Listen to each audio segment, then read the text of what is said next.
Welcome back, everyone, to Double Take an NFL podcast, a podcast hosted by me and my brother, available everywhere you can listen to podcasts and also on YouTube. This is season 2, episode 2, entitled Preseason Games, QB Watch, and addressing the Dak Prescott criticism, which will be at the very end of the show.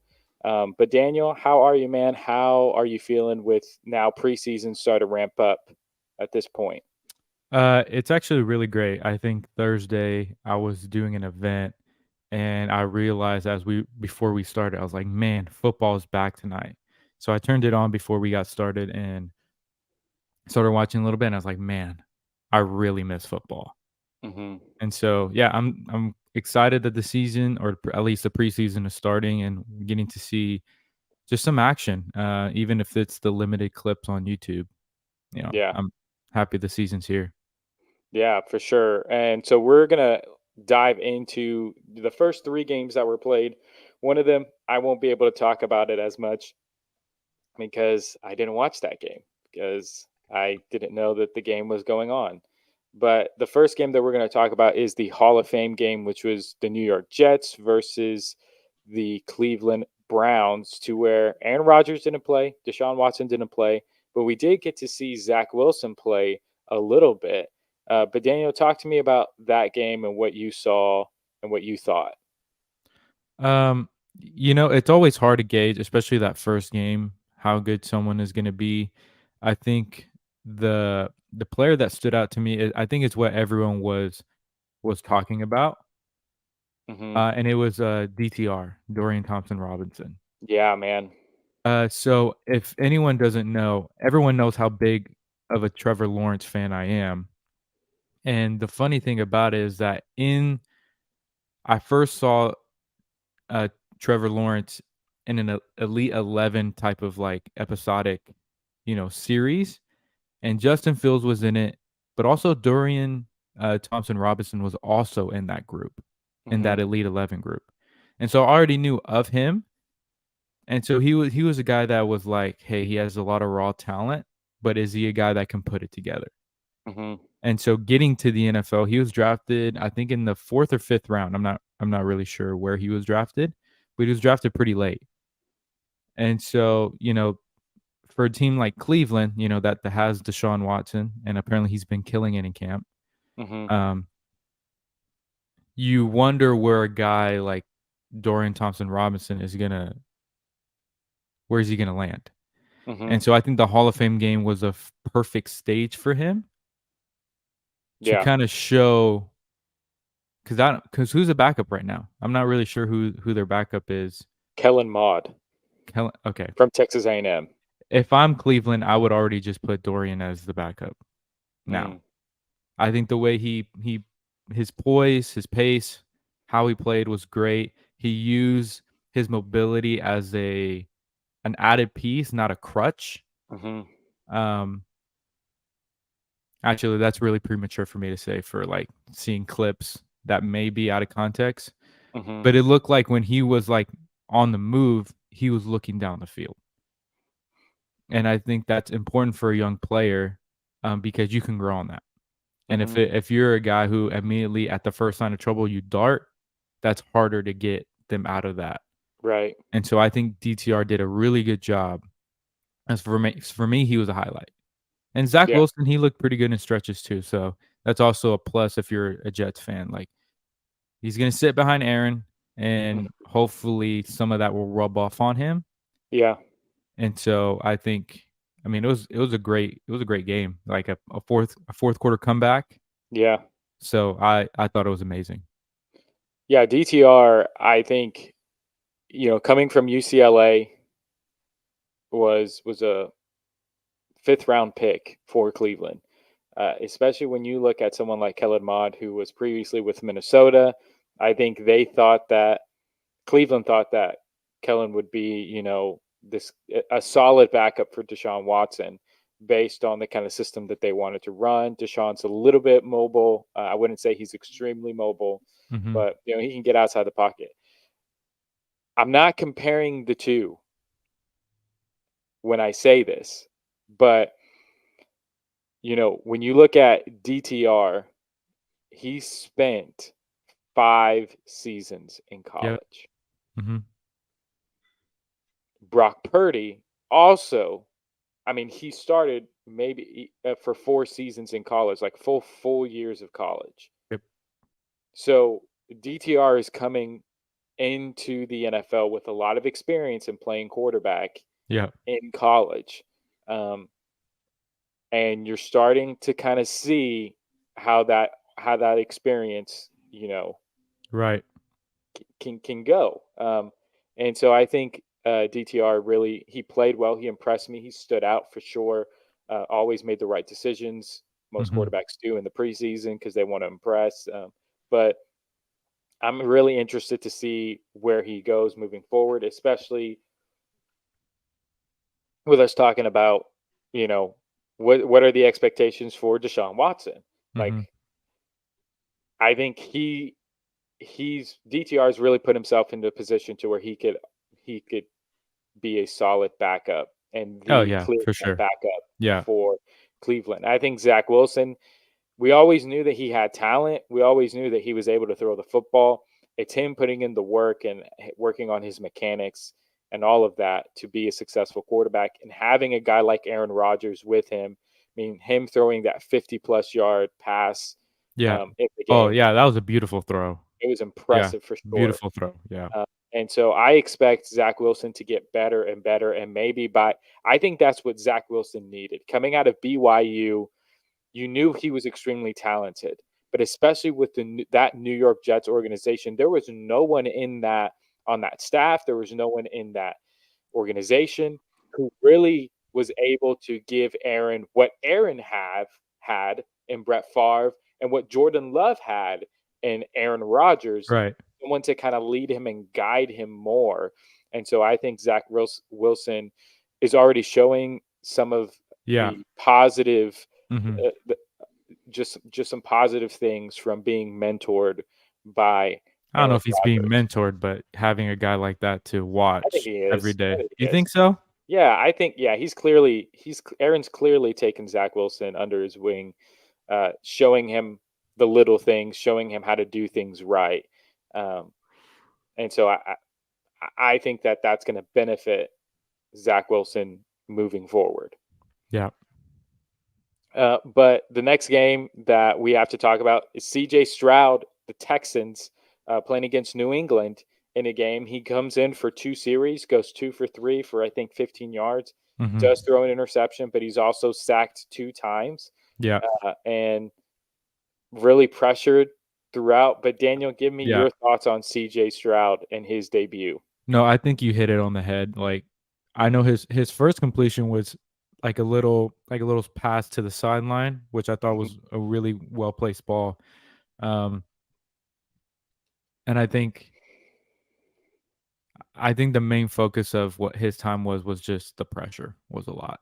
Right. It was a Yeah. lot. It was coming right up the middle and very quickly, and so that for a young guy, like, that's not gonna help you very well. Hmm. And even looking at, Davis Mills coming right after that, he looked pretty well protected, you know?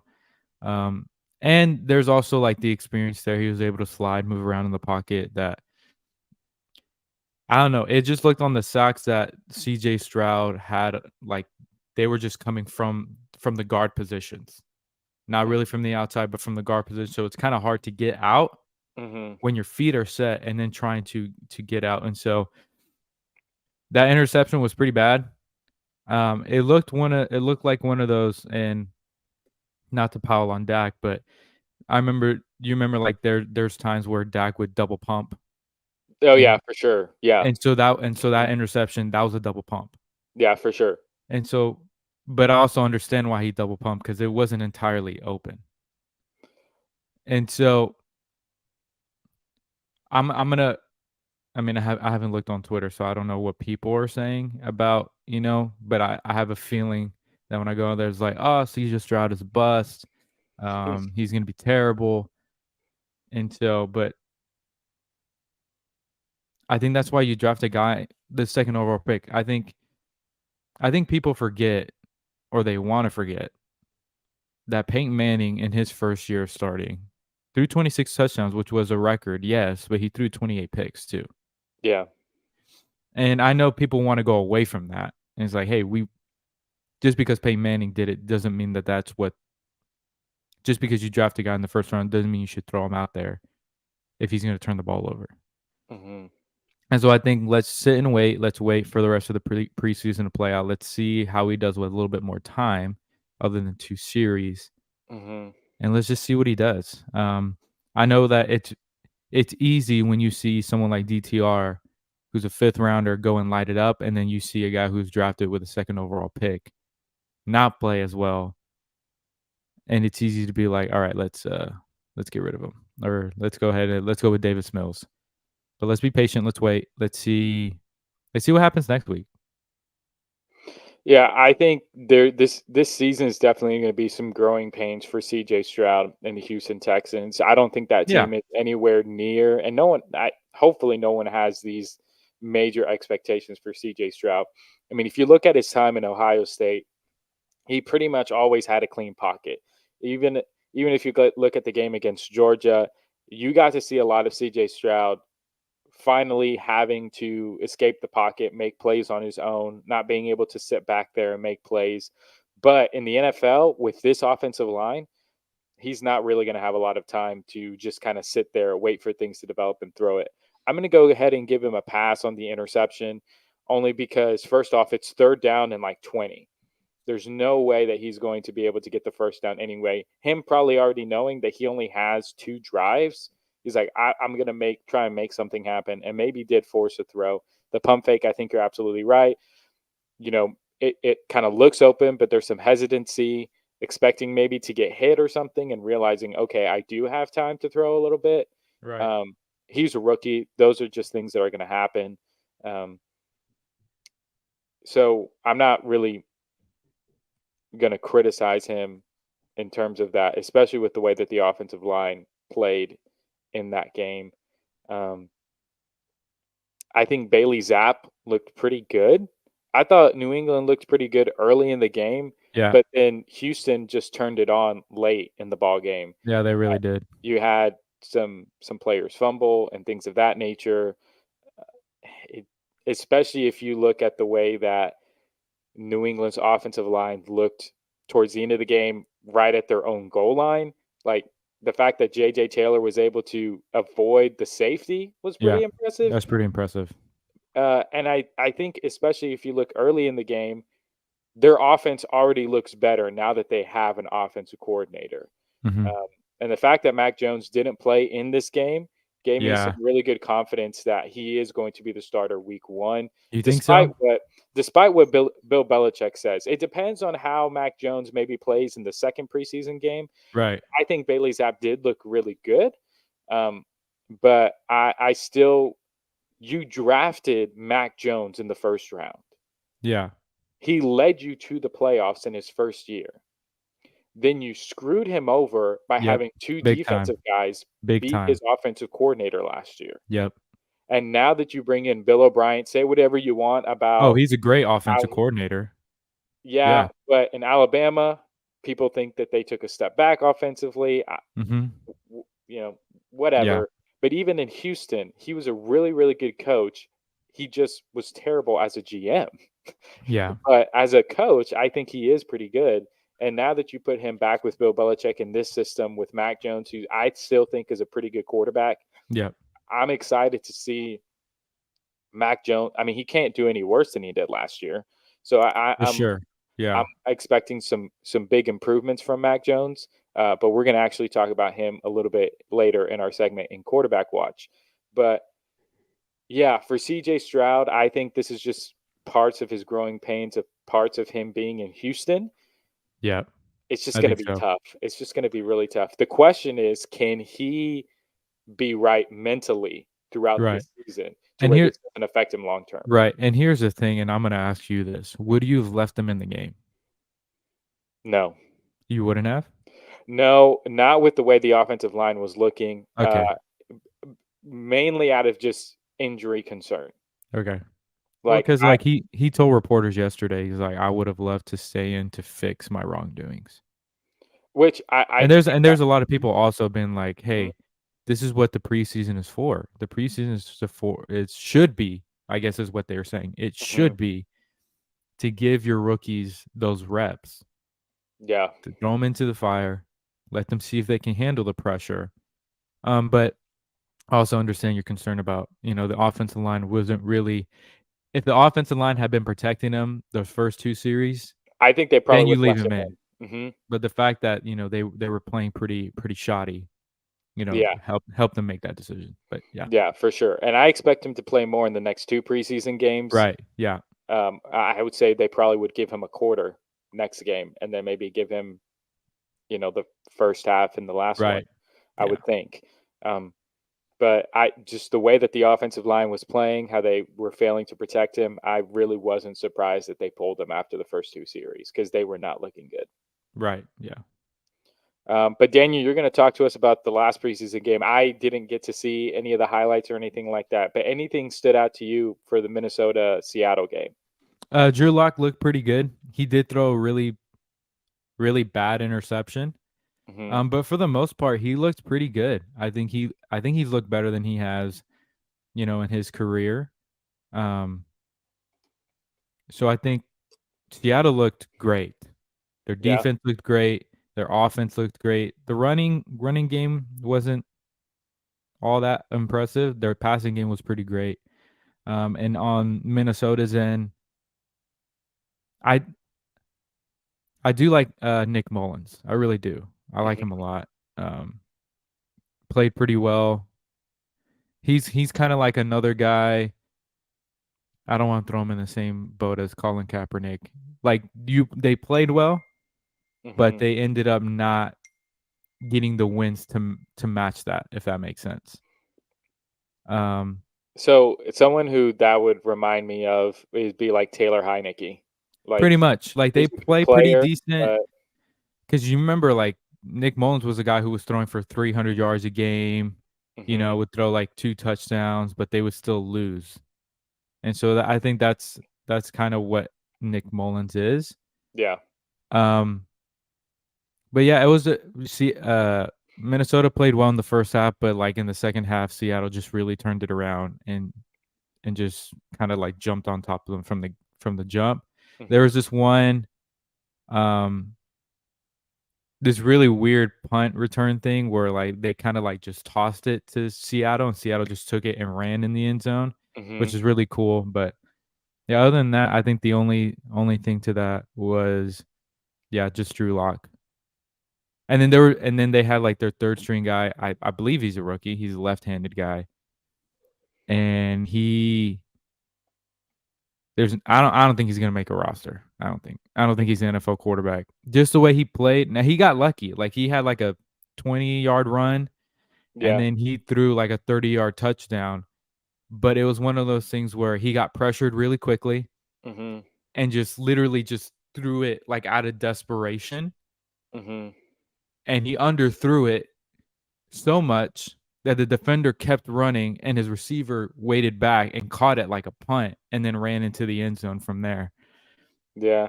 So that guy's not making a roster.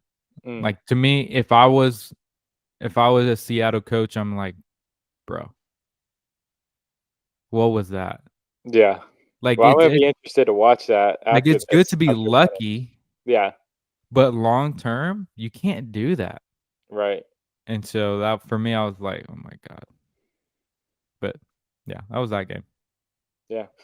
Well, like I said, I don't have much to say about it because I didn't watch it. But now we're switching gears and talking. This is a new segment just for the beginning of the year, and we're going to talk about a couple of quarterbacks who we have to talk about what are the expectations for these quarterbacks. These are the quarterbacks that are on the watch. What should they do this season? I'm going to put out a name that just got a big contract, is now the highest paid player in NFL history, and that is the Los Angeles Chargers quarterback, Justin Herbert. Daniel, what are the expectations for Justin Herbert heading into this season? I think for me, he needs to be in the MVP conversation, and it's tough because he's in a conference with Patrick Mahomes, Joe Right. Burrow, and Trevor Lawrence. But he has to win a playoff game. That should be like a done deal. Like that should be guaranteed. Mm. He should win a playoff game. Not only that, but maybe two. He needs to win two playoff games. What I'm saying is that he probably needs to get to an AFC championship game. Those are really high expectations in a really tough conference. And I know we're getting away from the era of like, hey, because you're paid that much, you should do this. And I say that because how often does that happen where the highest paid guy goes to the dance? I think the only guy who's able to say that is Patrick Mahomes.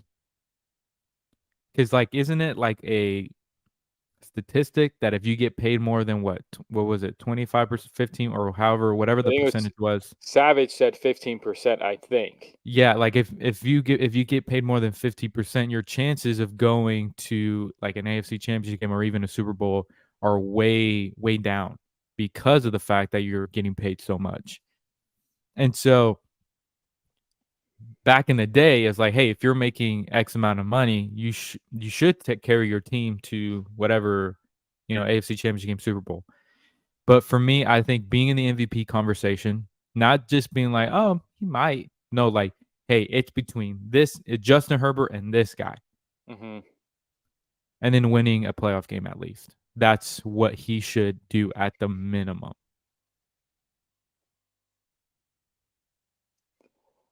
Oh man. We're not talking about him right now. We are going to at the end, but I I'm going to disagree. I guess I'm not necessarily disagreeing with you possibly saying like, the NFL is going or, you know, the perception of the expectations of you have to be what you're being paid for then sets what your expectations are in terms of okay, you're the highest paid player, so now the expectations are this. Here's why I disagree with that. Because anytime we talk about Dak Prescott, it's like Mm-hmm. you're being paid $40 million a year.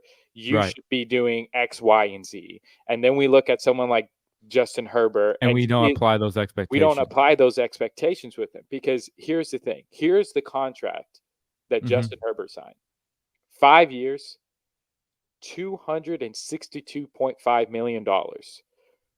His annual value of his contract is $52.5 million per season. Mm-hmm. How many playoff games has he won? 0.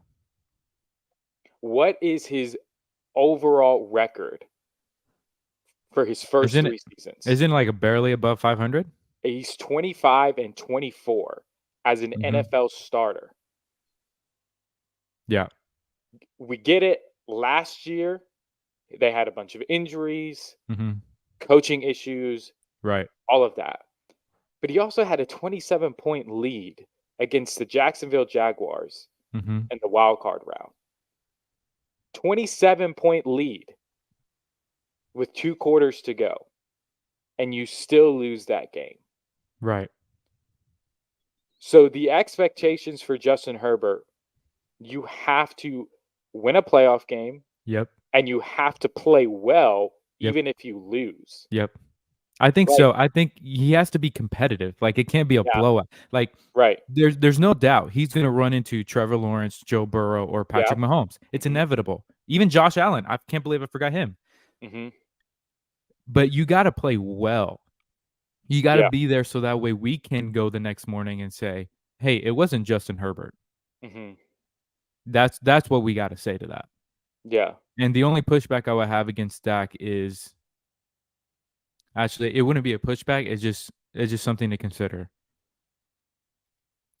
I can. I mean, it may be because I'm a Dallas fan, but Dak's teams are pretty they're way more talented than the Mhm. Chargers. Mhm.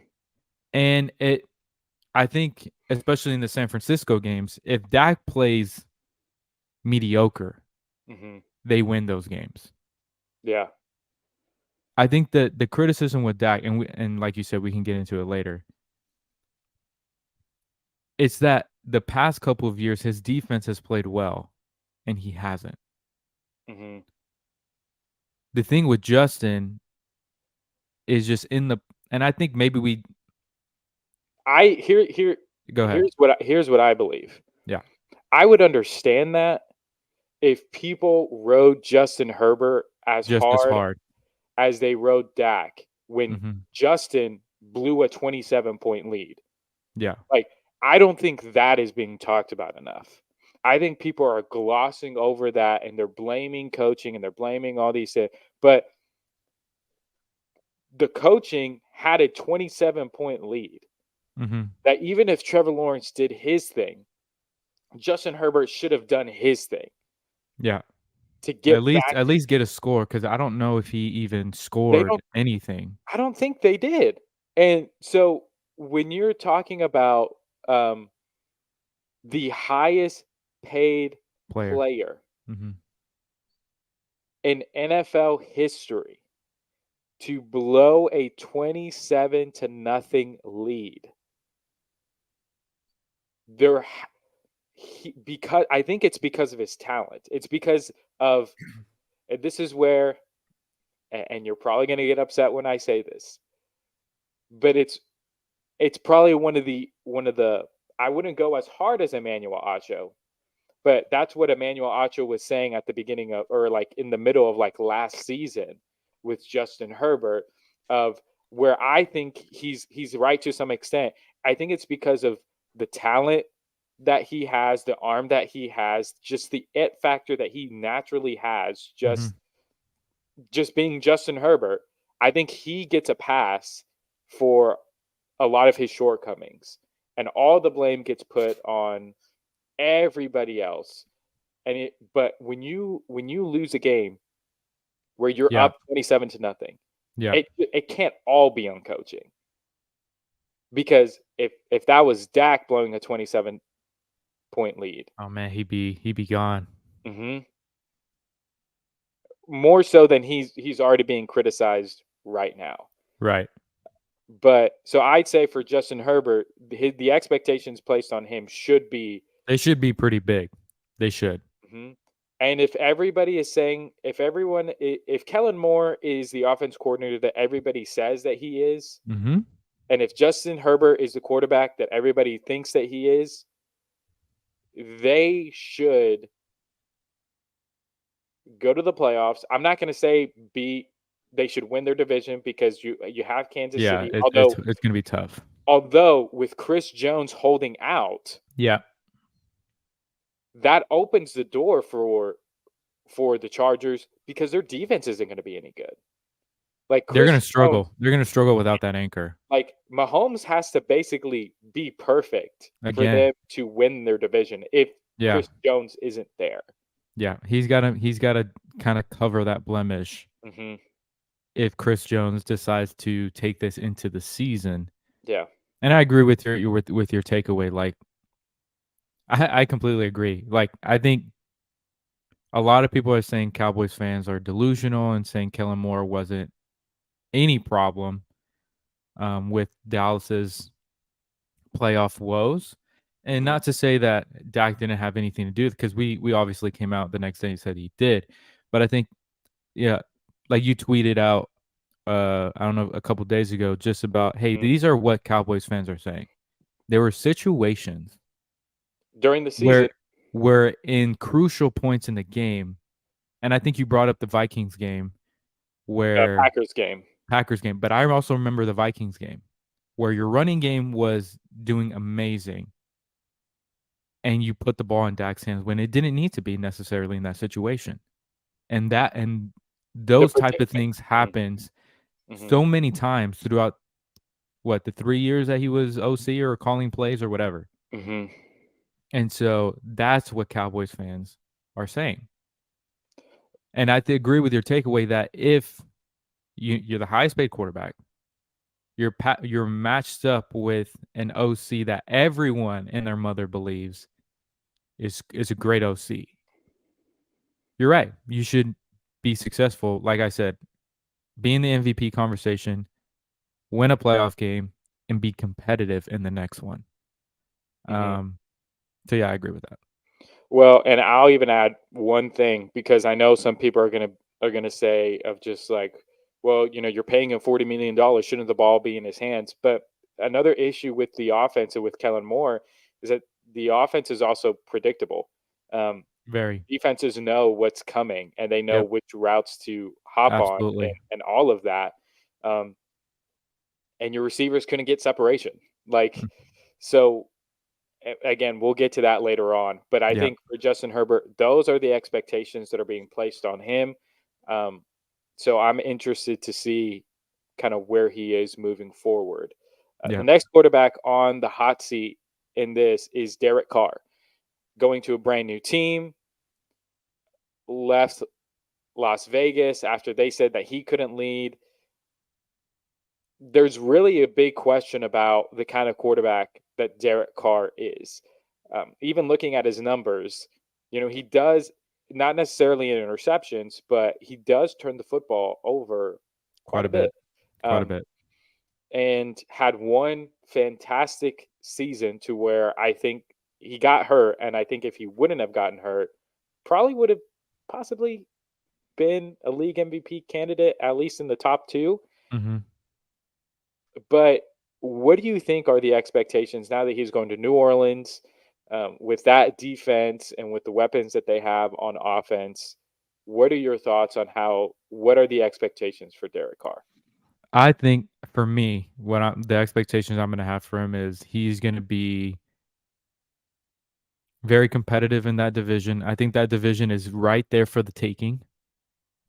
I think with the defense that they have and the weapons that they have now, they're going to lose Alvin Kamara for what was it, 4 or 5 games because he's Mhm. suspended. Yeah. So that's going to hurt. That's going to hurt in the early part of the season. I think for me, I just root for him. Hmm. I root for a guy like him. He was a punching bag in Oakland, in Las Vegas, and it was very easy to be like, that's his fault. Hmm. But he gave them steady quarterback play. Yeah. And I think he's underrated as a quarterback. I think you put him with the right team, you put him with the right guys, he'll play well. So that is my expectation for him, is to play well, being rejuvenated by new city, a new Hmm. team. So I expect him to be competitive. That's my expectation for him, is he's going to play well. Yeah. I'm also a big Derek Carr fan. I think losing Alvin Kamara is going to be It's going to be huge huge. Yeah. for them. But Las Vegas was just a disaster. It's a Yeah, it was a disaster of an dumpster fire of an organization, organization. Yeah, dumpster and fire. I think he he does need to cut down on his turnovers of He fumbling does. the ball Yeah. mostly. Yeah. Um, but then he was set up with a team that always had one of the league's worst defenses consistently year in year out Yeah. his entire time in Las It's a Vegas. lot of pressure to just try to overcome that every week. Yeah, Dennis Allen though in New Orleans was a great DC, has had good defenses that shut down Tom Brady. You're talking about a division that really doesn't have a clear cut elite quarterback. People are Mhm. predicting Bryce Young could be that, but we don't know. We don't know what he's For that going to to do. happen in his first year, probably not gonna happen. And so you're talking about a division that has Bryce Young, Baker Mayfield, Derek Carr, and who else is in the division? Desmond Ridder? Oh yeah, Desmond. That's probably why I forgot because I come mean, on. who is he? So of those quarterbacks who you have, who has a better resume so far? So Yeah, far, New Orleans. uh, Derek Carr, for sure. Derek Carr does. I mean, an MVP candidate one year. Say what you want about Baker Mayfield, and Mhm. when his team went 11-5, and he won and beat the Steelers, all that. Derek Carr's year was better than that, and so the expectation should be for him to win the division. I think it's a little bit tougher without Kamara, Yep. but New Orleans is saying you're the guy, right? And you're going to a team that has a pretty good defense. And I think Yeah. even with Justin Herbert, with Derek Carr, with any quarterback that we talk about, barring injuries, the expectation should be to win your division, um, and maybe win a playoff game. At this point, win a playoff game. I think so. Yeah. I mean, because it's wide open. The only two quarterbacks that you have that are capable of making a deep run, or I guess three quarterbacks maybe, is Jalen Hurts, Yep. Dak Prescott, and Brock Purdy. Yeah. Those are the three Those are quarterbacks 3 that came to my mind, yeah. that can win. How far they can get, that's a different conversation, but they've all proven that they can win in the playoffs to some extent. Yeah. Uh, and so I think those are the expectations for Derek Carr. I think he needs to. This is the year to prove that he is a top 10 quarterback Yeah. in the NFL, because I think it can be debatable that he's among the top 10. Yeah, and I But think him playing for a trash organization kinda took him out of that. yeah, for sure. All Yeah. right, so next quarterback heading back into the AFC, Russell Wilson for the Denver Broncos. Depending on who you talk to, Yeah. last year was either his fault or Hackett's fault, or both of their Mm. faults. But with Sean Payton coming in and changing the way things work, and we heard some of the comments that Sean Payton made against Hackett, Yeah, out of bounds, man. out of bounds for sure. I think Aaron coming to the defense of Hackett was awesome. It was Yep, brilliant. that's Loved good. it. But now with Sean Payton leading this football team, what are the expectations for Russell Wilson in this upcoming year? I think the expectation and I think I'm purely going on how it's set up, not what I because you never know. I mean, you won't know until you see them in the game, but I think the expectation for him is to turn it around, Hmm. to play a lot better than he did last year. Um, if I had to make a guesstimation on what he was gonna look like, it might look like his final year in Seattle, I think. Mm, If it's like a progression and not like, "Oh, he's gonna bounce back to that MVP level Russell Wilson," I don't think that's gonna happen. hmm I do think he's gonna play better, and if not, Sean Payne's gonna get him out of there. mm, So the expectation for Russell is to turn it around and turn it around quickly. hmm If not, he'll be gone.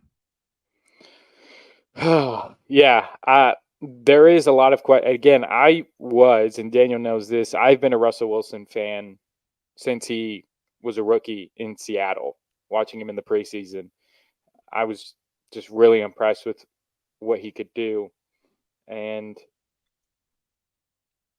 so it's hard for me to say this. Man, this is the year that we really find out if Russell Wilson is done in the NFL. Yeah. Yeah. This will You be can it. look you can look at his last year in Seattle, and granted, I'll give him the thumb injury, but was not the same Russell Wilson that we've seen previously.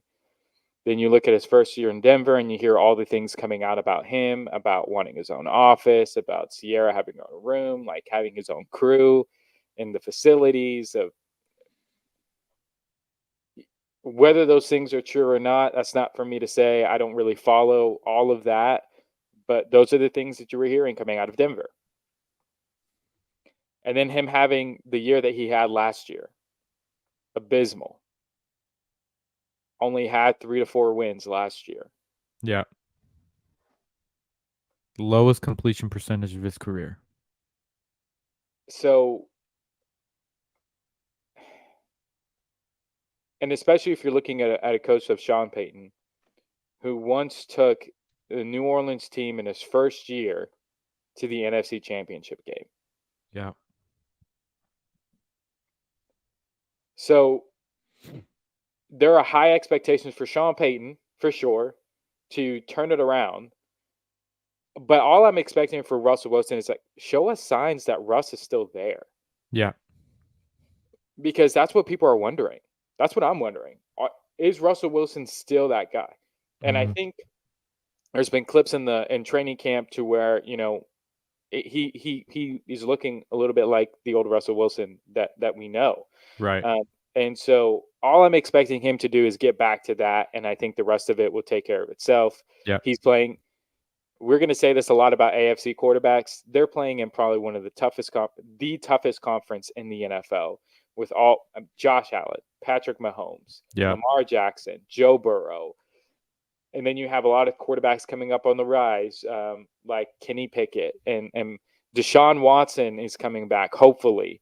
Yeah. Um, but these are just some of the guys that we're talking about that he has to go up against. It's going to be a tough matchup, but I think if he starts to look like his old self, I think that'll be enough for him this season, because Denver was kind of a dumpster Defense fire. well, Defensively, they defensively, were they were good. Defensively, they were good, and I think that'll help. Um, it just yeah, like you said, this is gonna be the year that tells us who Russell Wilson is now, good. and that's gonna Yeah. be as simple as that. And yeah, I mean, that's all I'm gonna say for that. Yeah. And so again, this is not going to be the last time we do this segment. We do have Yeah. one more, but we'll have several other quarterbacks that we'll talk about in the weeks to come. But I'm going to finally focus on Daniel Jones in the NFC for the New York Giants. I don't know if you saw it, Daniel. I mean, we can talk about, I think we'll probably talk about it a lot coming up with this Dak segment. Mhm. But you had Greg Jennings come out on First Things First and saying that Daniel Jones was a top 10 quarterback in the NFL, had him over Dak Prescott. But Okay. what are your thoughts on Daniel Jones, the expectations that should be placed upon him this year? Go ahead and go. Okay, I'm gonna say this. I am sick and tired of these ex-athletes giving away their integrity for views, Mm-hmm. because that's what it sounds like. And usually I like Greg Jennings' analysis, Mm-hmm. but that is asinine. That is ridiculous. Having Daniel Jones above Dak Prescott, even saying he's a top 10 quarterback. I think guys like him, LaShawn McCoy, those guys should be banned from talking sports. Mm. It's another example of just because you played the game doesn't mean you should talk about it. I think Kendrick Perkins is also another guy for Yeah. the NBA. Mm-hmm. Just because you played doesn't mean you should talk about it. Mm-hmm. Because like I admire guys like JJ Redick Mm-hmm. who stand true to themselves. They don't sell out. Mm-hmm. They don't do things for clicks and views. And so that's all I'm going to say for now. But no, I don't agree that Daniel Jones is a top 10 quarterback. And David, like I like the way he played at the end of last season. Mm-hmm. I You thought and he played Savage well. both. I like the way he played. Now, do I think he can be anything beyond that? I think I think if he strings together performances like that throughout the season, I think his stats would look like maybe 3,800 yards, 25 touchdowns, 5 interceptions. Mm-hmm. That's probably the best I can hope of Daniel Jones. Now, do I think he's gonna So my expectations for Daniel Jones, I do think I don't think I picked them to go to the playoffs again this year. I may have. But that's what I think that is. I think a season like last year would probably be my expectation.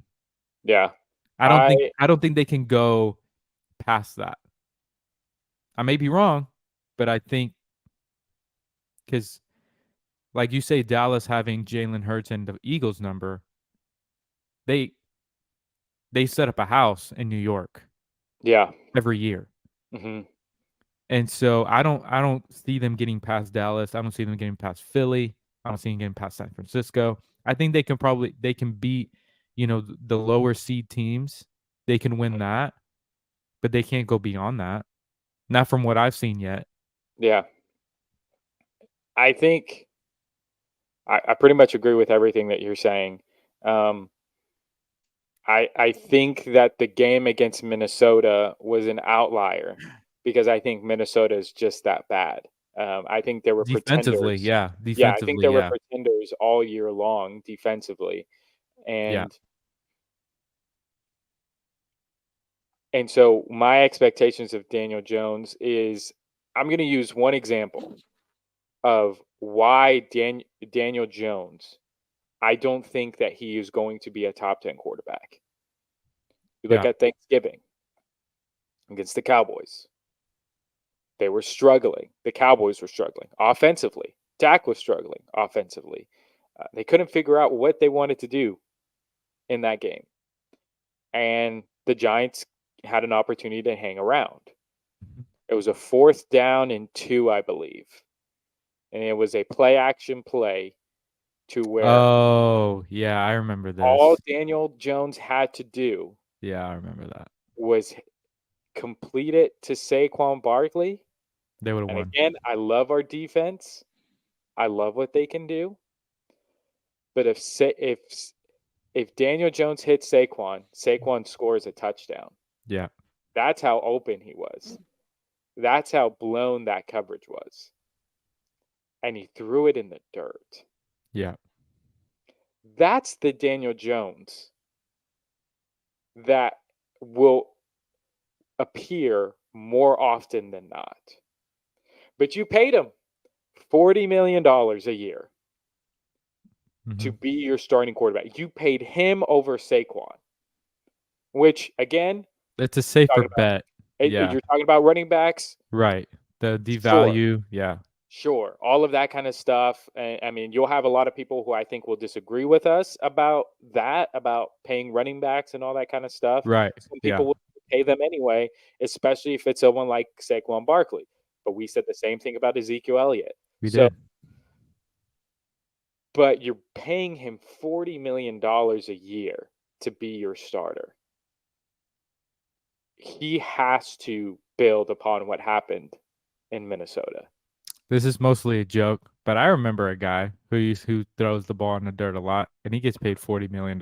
His name's Dak Prescott. They all do it. It's a They terrible all job. do it, but I Not to agree. the in those moments though, in Yeah, those right. moments, no. I think when Dak does it, he does it like he'll do it throughout the course of the game, not Mhm. in big moments. Well, not throwing the dirt, but miss the throw. That's what he'll Yeah, do. but yeah, That's what he'll maybe do. he'll miss the throw. But No, I so the agree. Yeah. expectations for Daniel Jones should be, Last year? yeah, last year. Yeah, Do what you I did agree. last year. I And agree. especially with a coach like Brian Daboll, Mhm. if he is the quarterback that everybody says that he He is, should get or better. he should be better. If that's what people think he is, and Yeah. yeah, I agree. So those are the expectations I have for Daniel Jones. And I mean, earn being a top 10 quarterback. Don't have one good game in Minnesota and be like, "Oh yeah, that's just the surface of what Daniel Jones can be," because we've seen what Daniel Jones can be throughout the season when he's playing actual good teams. Because what happened the next year when he went, I mean, there were still pretenders on defense, but when he went up against the Philadelphia Eagles, I mean, he did not, it was a Yeah, night and day difference yeah. of what he did. Um, Dang, I can't believe Greg Jennings. I used to love I the know. man. I used Yeah. to love you. We used to love a lot of people, and Terrible. now everything has changed, especially with what we're going to talk about. This is how we're going to end today's show. A lot of things are coming out in training camp with the Dallas Cowboys. This is kind of the moment to where you wanted to talk about this before I did weeks ago. And I said, well, I'm on the road. I can't necessarily do that. But we'll talk about it in a couple of weeks. And I feel like it's only gotten it's been more frequent now, especially in the last couple of weeks than it has been before. But apparently the performances of quarterbacks in training camp actually does matter when it comes to Dak Prescott. Um, People have been keeping track of how many interceptions he's thrown. Then he had the Trayvon Diggs situation in one practice. You have LaShawn McCoy and Emmanuel Acho showing up to training camp for a photo op. Yeah, they didn't even stay for practice. They just got there before it even started, and they left before the players even got there. And so, Cowards. I mean, I think they were there for the practice. What I heard was they left before they even started. I heard that they left Because before they it because ended. the excuse was we got a show to do. Hmm. So I don't think they stayed for practice. I think they were just there for like a simple whatever, like a warm up, and Hmm. they left before the actual practice even started. Mm. If that's the truth, you two should be ashamed of yourselves. You guys are cowards. Yeah, but so you're having all these news about Dak Prescott. You have all these comments of people saying Dak's already in midseason form, like already throwing picks and all that kind of stuff. But Daniel, what are your thoughts on just the criticism of Dak Prescott throughout training camp? I think it's a little much. I think it's a little much because like I sent you, hey, he threw another 3 interceptions today, and you hit me back with, hey, Lamar threw 4. And here's the thing about that. I don't hear anything else about any other quarterback throwing picks in camp. I don't hear it. The only quarterback I'm seeing that's getting criticized in training camp is Dak Prescott. Hmm. And the thing about Trayvon Diggs, like, bro, because I take issue with that. Bro, I get you're trying to be competitive with the offense and with your guys. I understand that. But optics matter. They matter. Calling your quarterback the B word and doing and all that trash talk, dude, what does that do? I have an issue with that. It's okay to be competitive and to make your practices more lively and to push each other and to get them amped. But being blatantly disrespectful to your quarterback that other people are going to see and all these haters, you're adding to that fire. You had LaShawn McCoy saying, "See, they would never do that to Tom Brady or Patrick Mahomes or Aaron Rodgers, Lamar Jackson. They wouldn't do that. They would never say that. You're giving those guys ammo. You're allowing people to continue to pick on your quarterback and say he's not even respected by his own team, a star player on his own team. That's the issue that I have. And Trayvon Diggs, you added to that fire. And for you to like dismiss it like, oh well, people are gonna run with anything. So all the media, they're just out to get. Dude, you said it. You said it.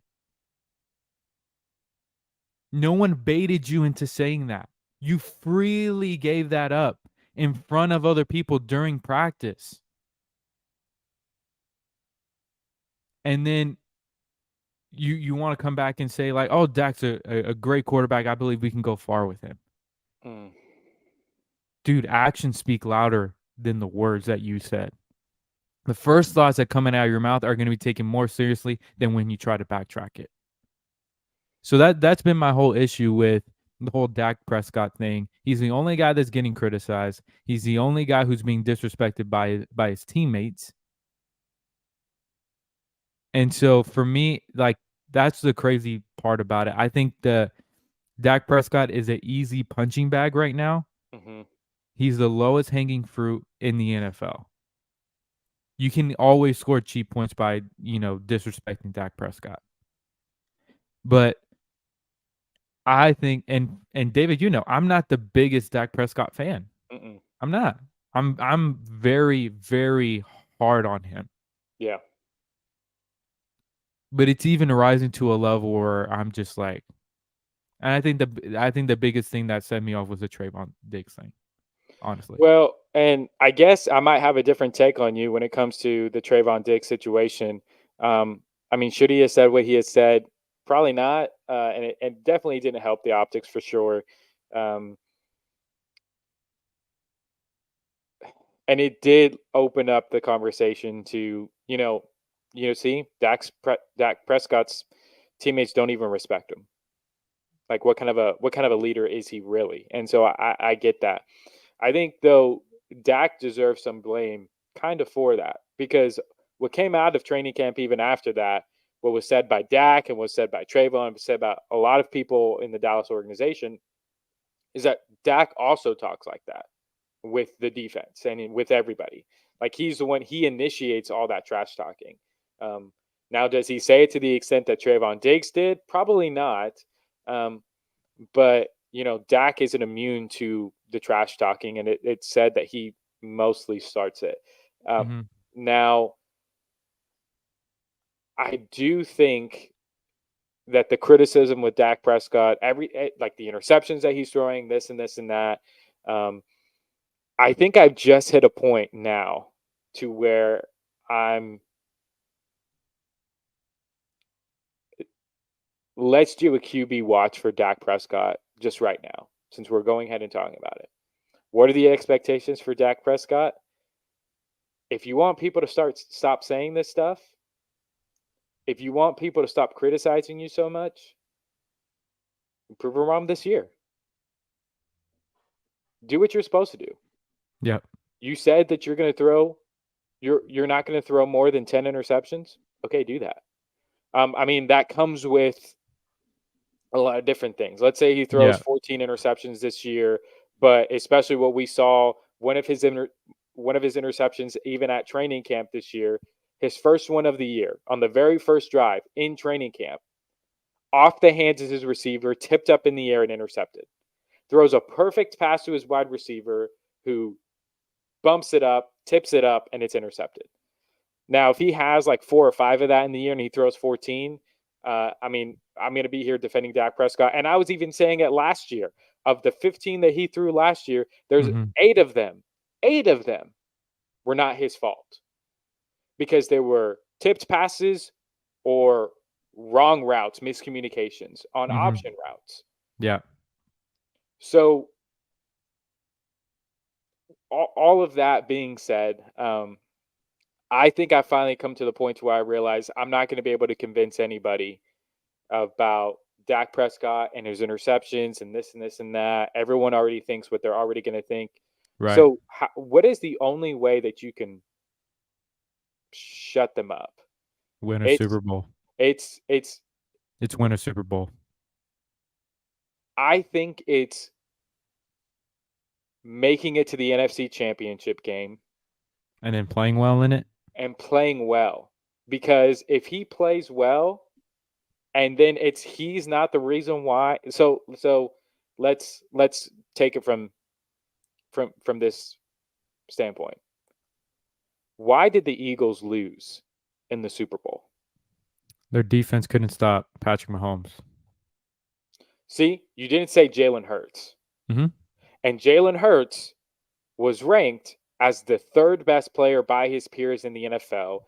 He's on our list as the third best quarterback in Yeah. the NFL, because we can recognize and say, yes, he did fumble the ball in the Super Bowl, but other than that, he was perfect, and his defense let him down.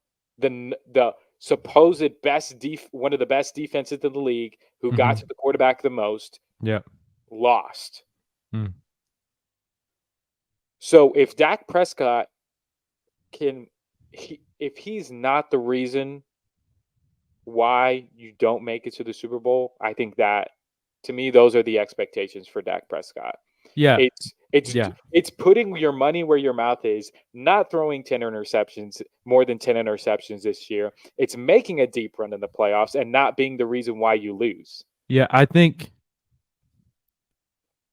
if he goes to an NFC Championship game and he plays well, no one's gonna care if he throws 10 interceptions or not. Mhm. At least Because I I mean, won't.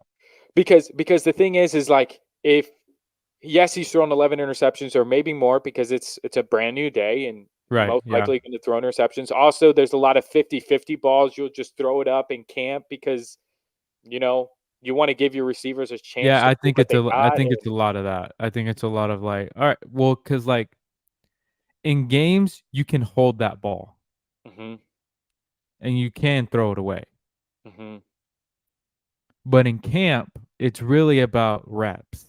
hmm So they're gonna throw everything. hmm You would assume, yeah. and so yeah, I agree. Um, But what I'm saying is that I think like yeah he's thrown 11 interceptions, but he's also thrown like 50 something touchdowns, and yeah, the response to that is always back to well Jalen Hurts hasn't thrown any interceptions in training camp. Guess what? That says more about the defense than it does about Jalen Hurts I mean, yeah, you would assume like you would have to. I because would have to see Dak is going against the best, arguably the best a pretty defense, good secondary, a really good secondary. but one of the best defenses in the NFL. They said Michael Parsons is unstoppable. Hmm. They said that they can't stop him. Like Yeah, he's just dominating the offensive line. There's a video of him literally throwing Tyron Smith off of his feet. So, like, you're going against one of the best defenses in the NFL in practice every single year. You just paid Trayvon Diggs over $100 million, and he's supposed to be. This is supposed to be his another breakout season for him. You have hmm, Stephon Gilmore on the other side. So, yeah, you're going to throw interceptions against one of the top two. That's why I think Brock Purdy is going to be so good, is because you're going against one of the top defenses in the NFL. And so, but the only way the criticism is going to stop, Dak, you got to prove him wrong. you gotta, You just got to. We you can gotta. say all day long that oh this criticism is just too much or it's unfair, it's this and this and that. But at the end of the day, Dak put this target on his back. He's the one who said I'm not going to throw more than 10 interceptions this year. Yeah, He's the one I who don't think people repeatedly would be has said, counting. I don't think people right. would be counting the interceptions had he not said. Oh, I think they probably still would have, but not to the Well, like, not to the extent I think they of wouldn't count the him. facts. Hmm I don't think they would count him. I think they would be like, "Hey, he's a midseason form." hmm They would say at least that. Yeah, they would have at least said that, but it's up to him. Like, Yeah. you want to be that guy? You Cowboy Dak Prescott fans, you are tired of hearing it. Oh, well, Dak's gonna have to put in some work this year. Mm, Like it at this point, it's the season's about to start. right. This is not the offseason anymore. It's not. This is now. Dak has to. We've been defending him all summer long, or at Right. least I'm not gonna say you because you definitely have it. But I've been defending Dak all summer long. The season's about to start. He has to go and put in the work because if Mhm. he doesn't, this is it for him, or at Yeah. least it should be it for him. And at least for me, this is it for him. If Dak Prescott doesn't get over the hump, if he is the reason why we don't make it farther in the playoffs, or at this point, like you said, I think I'm actually going to agree with you. If we don't get to a Super Bowl this year because of him, it's time for us to look somewhere else. We have to look somewhere else, Yeah. period. I agree. So this is it for him. You want people to stop talking? You want people to start saying you're in midseason form? Prove them wrong this season, Yep. period. But that's going to do it for us here on Double Take an NFL podcast. We're going to come back to you later on to talk about more preseason games, which players stand out to us as we head into the regular season. We'll do some more quarterback watches, and then we'll also talk more about Dallas Cowboys, Dak Prescott, training camp, expectations for next year. But thank you so much for joining us. For Daniel, this is David. See you guys later. Hey, Greg Jennings, you suck. Nice.